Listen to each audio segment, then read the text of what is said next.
đi mong thầy đủ là đồng lắm cái xe nó thảo những cái gia đình vì cái bị rồng thiên ní atu sấy đủ ra những hành ruột thì kalau video mà xe nó lòng luôn cái rồi chúng ta không khóc mà đi asal itu kalau buat itu kita tak ada nama Patian terus saya thiếu tak deh chúng ta chọn hàng soi xe athari bersih karena lek ka masa tu wikan mai tu Kristus mai ta chọn đi với gì thì khác gì à chú hoàng chọn Kristus mai ta đông tu cái gì à he không mai ta làm thầy cái gì đâu đi chú hoàng chọn đó ta cái thiệp luôn dân ta hiệp ta thiệp luôn của nó ta đi vào tiền đình lắm bao nhiêu là cái hình là mấy khăn gì đó thì chú hoàng thầy sao đi là lắm bao hồi này những chuối à hết bây giờ có chuyện nuôi à ta mà phật lệ trôi nuôi cũng linh lệ và thiếu ra ai cả rồi ra gần gần thầy thì alo mong cái gì alo quỳ bộ cái gì à gần có thể một cái gần này qua chia ra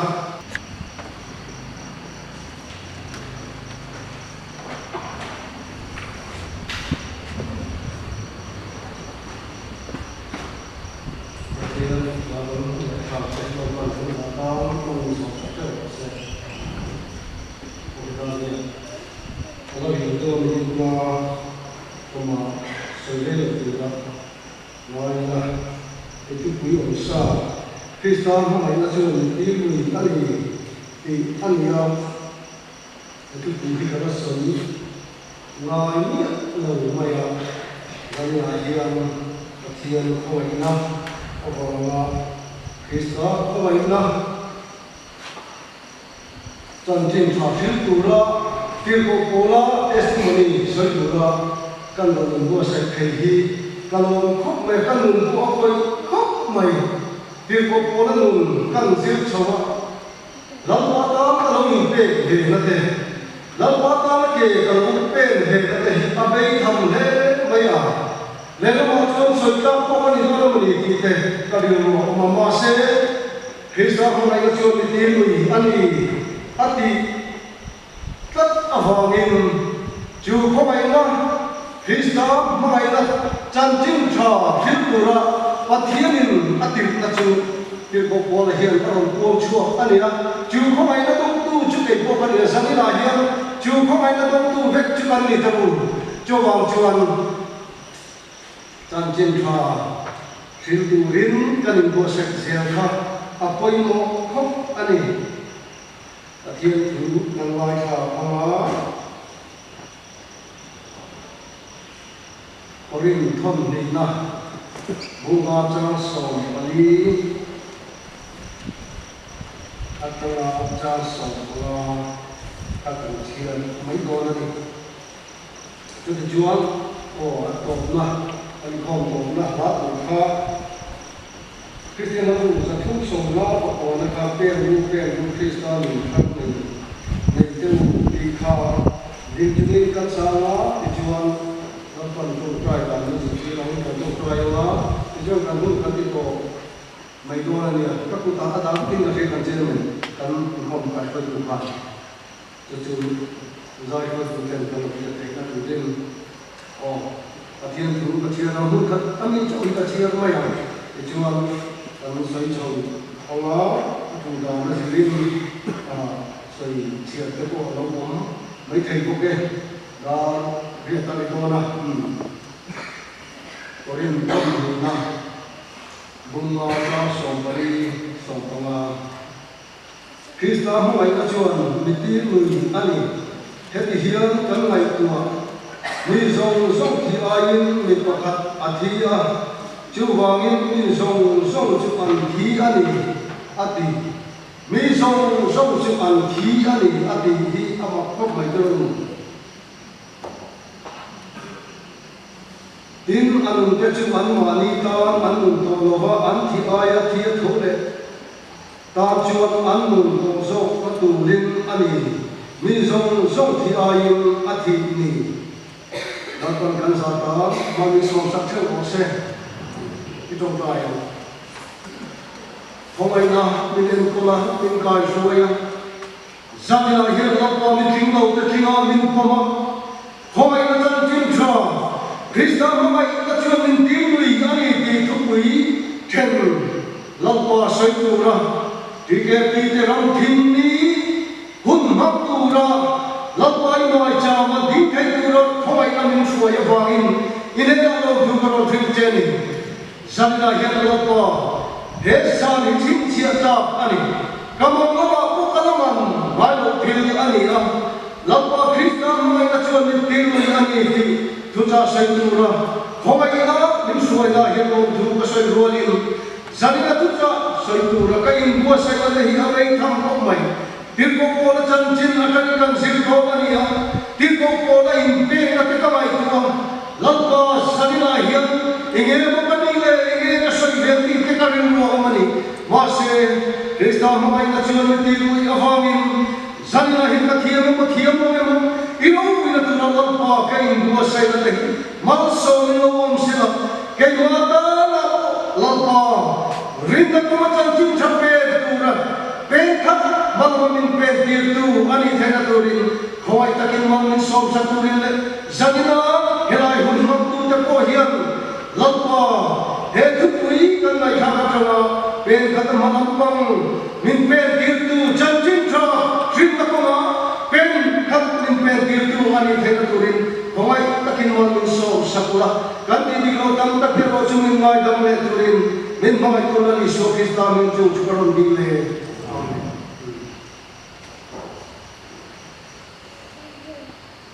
krista ma mai na chuan mi ti ru ani ati ko pola chan chin anun masa te de ma han soi kha tha in ka fila chu ba ka chuan ram thim ni ani na te en ba ram thim ni kan mange kan lai to zamina kan lai tha to ma se to ke in han soi ve a tha in ka fila hingun mun dia zauram chan chin tha la fe lo te kan un man kan pi le tu te nung te ka mai to zamina hian khomai na dong tu chan chin tha mai e dong tu te kan ni a di sa le thara wa pathian mal so na kan don kan chan hi aro pu ye maya chu ang chuan chu chan chin tha chu moi pu mai khai kan ni lo ni chu ang thalai te eng mo sa lam pa tan full time in aro bo tu rin anin pe to chu di ro chuan volunteer in pe te aro me ka anom se to ni chu ko fan din chat ania zamina hian chu wangin heram thim ni kan ma ne hian om sia anayo lali so krista ta chan chin thin ta ko ke min pe thak te tu lo ni se la hil pe le tum tra ya tang full time kan pe thai lo ani ko in hil pe le tum tra ya chan chin tha fil na thok tu hian he hun kan ma ne hi lapan man so wakti karin ka ta be se kat ani chuang chuan ram thim zan kan man me thi athom hom wani ti hi lapan athutiam azen long mai lo ani kati ang ati chu ati zel do ani chuang chuan ram thim na pro kala chan chin tha thil turin min duwa ei kum khuai chu khobe to them ko in ne na om se ram ni du kha zamina himala pa mai re ani zamina kan ne na ma kan thin ma tu san thin tu chu lampa ani chuang chuan tin ko polan krista mai ka chuan ni tin mu ya ni ati tin ko pola chan chin kan thia tin ko pola chu anun masa chu ka pa lo ani di ka tro anun masa kha mai ko te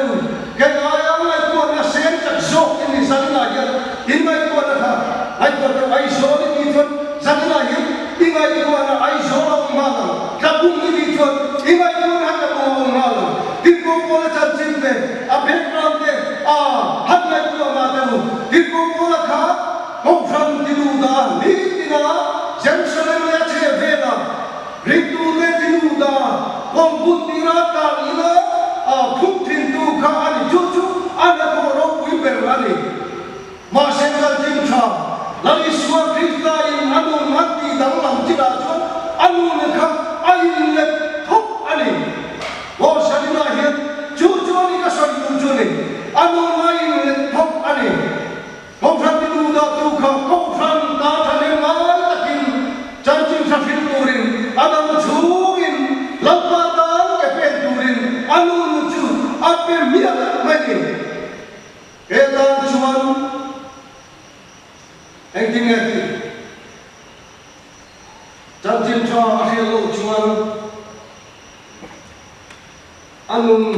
anun thei lo ani mo anun thei lo chan chin tha phil lo ila ka chung apik don si ati chan chin tha phil lo om chuan a chung apik don ani chuwang chuan chu chan chin tha chu khoya ta ma mu nge kan ni chuan lali so krista homai na ani damasta ki damasta daya khan lali so ne anin ko khan lalpa tume ini ati khan dirko kola khan tume ini ati khan iswa khan iti duda iswa kani ati tok maini dirko kola khan lali iswa khan oti duda rem ni zamira hian kan ngai tumana kha dirko kola khan lali iswa khan oti duda rem ti duda lo me Masih kau kan hau ati duda nak pathianin Afrika ani coba kau kan ati sena adin te ati sena alai mo kau kan afate alau ti duda kha laliswa ti duda ani coba cuan dirko pola cu anun ai kha dam tabek main ati sena adin kau kan kami asal hian ko phan ne ko chan chin tha phil murati kani hin ko polan ekin ati kha chan chin tha phil suila ka chuma pik dom sia atia athian ko mai na dom tu ani a phil lo thei lo in adin mun a omani a polen mun a khatia lali sone anin to la khajuan ai to tang khajuan anun khati dam lamin a vek maya Wafat Tuhan kia apa dia ni nak mati senadin afa te ani fale pa chuanin zom kata mo wafat le patian chuin zom na andai tat ani afa mati senin zomin kan omani fale fa po ai ani zom enggen zom kan di chuan pati senatanin fale fa ani zom juda tam chuan fale fa chuin lei tat kane in mangai lain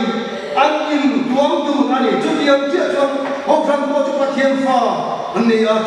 chu wangin ko phan ati du da nakha nali su khan miti du da ani atia chu ta kan chuan ti ko polan nun chu ain kha lo chan tim tha thil turin anun chu what say no ma cross ku ni tira cross unun chu arun so chota ani tila kan sa siwa on lome wo dirko pora nun kha atani ra chuan wo cross unun kha aron na sailo wali kristane na khenbe in nom ta nima sila kan numani ati tak me khan cross khenbe ani ra kha ami sin lui tim ra le no to chu mi sin tham chuan chan chim tha afina chu chan chim tha afin chuan ra tha achwani wo hilo hian chan chim tha afin thei ani ma se ra an ne hi aro hui ka tia kristane na khenbe in om tu na athi na tanga nun thar anei chu chan chim tha thilna na ma chu ka tia le mal la so ma tam takin kristane na tam ta ka suai ani chu ni wo keni ko lali swa khosa khan kan nun loi hi tin ra ni lo me chan chin tha hin tu hian kan thi to em hilo chuan chan chin tha a hin tak thei lo om sia ane lo ni bu phang le ya ta pa thi zep lo chuan mo ara thei lo ani chu tiang chu ani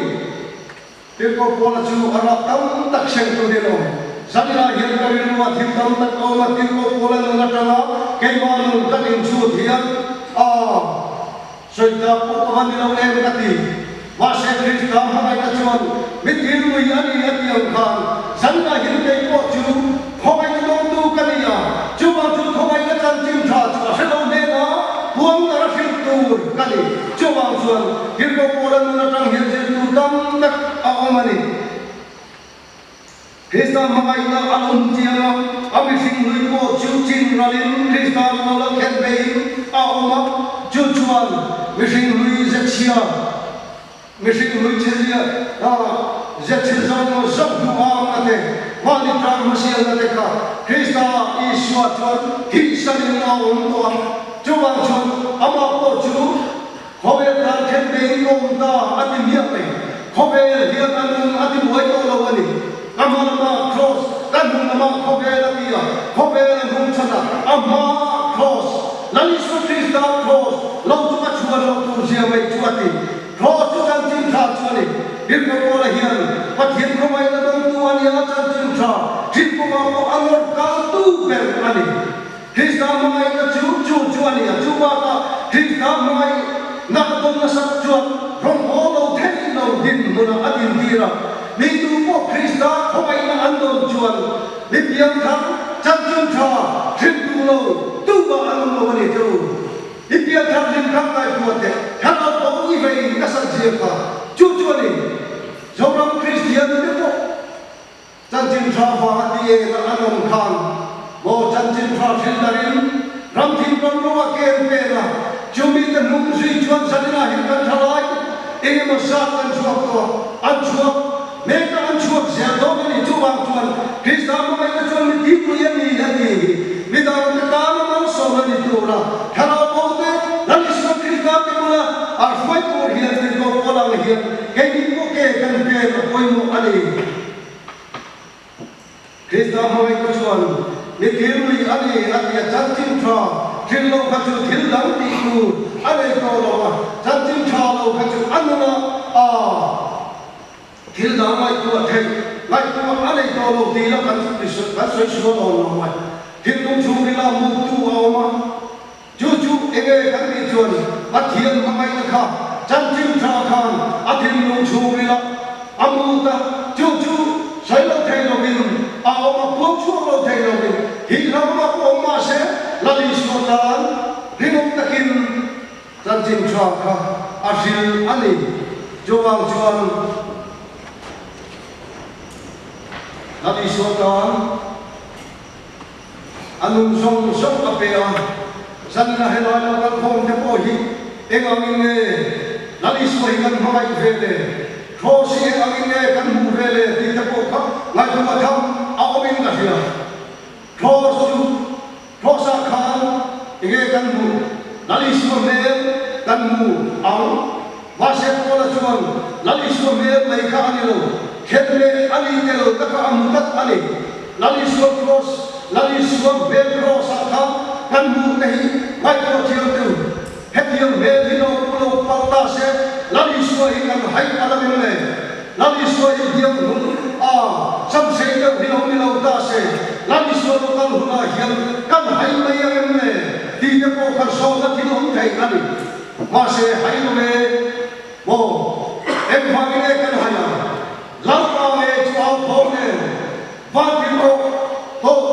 ko to ro di ne va na tangin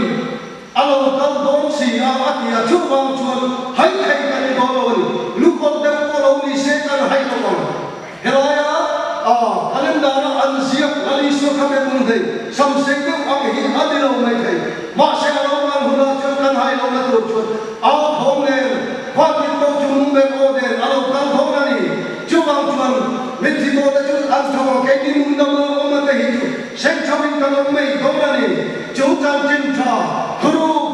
Asal orang negara asal katorin, lalu Iswan, dirok pola, negara asal yang hian itu dah Iswan kali, ati yang hian kini ko chutan cinta, cinta rakamai na dong tu kali na zona cuan, ke apa poin muem, sana hian, DKP ramtin, niya, enam ini kan riruo, wena tekatan cinta, kan tinung luat tu walien, janjin trai kan tinung luat tu walien lo cuan, janjin trai kan tinung luat cuan, cuan tong ni keluar min penti ramah, kan lo tu katia, masih janjin trai kan tinung ma patian, makai janjin trai kan tinung kan dah ero cuan, janjin trai dari Krista, makai cuan minang ten, hera suai kuning ke min penti ramah, minang ten maksong an muma, minang ten makai candam na an mudona ni, cuan ni. Ito orang Krista makai cuan min tiru ni, ati salina yang cuma makai tu kalian cuan, tiru hikan ni fe yang le, salina yang tiru itu chuan thôi amai he til hi thôi khóc mày quay ang ilaon hello ma thea hay là makan kon hay là ma thea makan kon makan ma arona kan kon din kon ki hian lo mai ani chu ni thôi nun chu pathiam nin ti tu ra ati chu ti in zamina hian thalai ko than lo kan khom nei pathiam nin ti tu rin nge min tu anung te chuan ma ni ta anung to lo ati hian mi khoi na sa khom mai zamina hian tu ta anung nge kan Nabi Krishna kan tan anung to si chuan ken ni mo ta anung nge tu kan ni lai hian khobe thil te hian min lo ti bo em tu cái mà đi trao mà cái mà trao mà xưa hiện nít tin cả hùng man niệm nít thấy áp tâm em và sẽ đến công phu là cho nên cái chữ anh mà đi ta anh to lo vào anh thì ai thì thấu lên Krishna ta anh sâu cả tu nên này mi sâu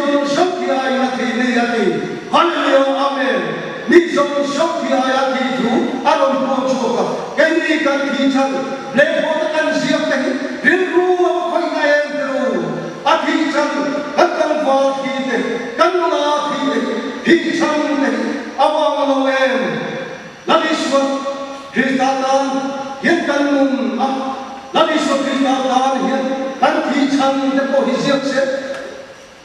chan chin ra phim puri na kala chuta chuan an asukhan ta ani himole